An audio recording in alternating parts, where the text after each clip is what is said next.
nhôm lang mau pì ruộng mà sân pì phá lang mau xe và muối ở học lang nữ chính ho cánh xe bớt học tập 7 lô mà lang đo lang nuốt hai đó là 50 tón cũng vừa lời xem បាទសូមក្រសួងជួយត្រួតពិនិត្យមើលជញ្ជីងអង្គស្នួលផងបាទទាំងគីឡូខាងឡានយើងខ្ញុំដាក់មក46តោន660គីឡូឆ្លងកាត់ជញ្ជីងខ្នល់កែង47តោន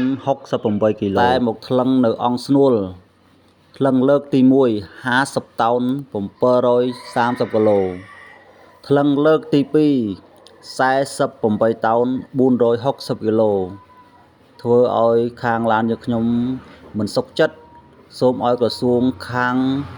សាធារណការដឹកជញ្ជូនបាទជួយត្រួតពិនិត្យមើលជញ្ជីងអង្គស្នួលផងបាទដឹកមិនចំណេញប្រេងថ្លៃបានលុយបន្តិចបន្តួចសម្រាប់តែបង់ជញ្ជីងនេះតែម្ដង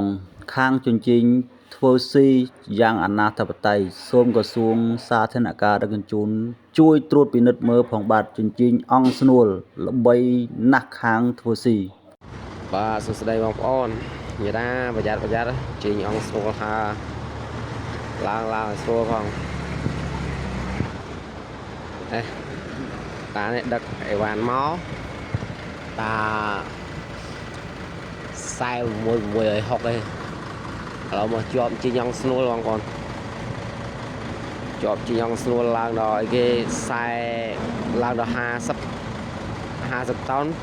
730ឡើងសាទៀតក្លឹងកង់មួយកង់នៅសល់48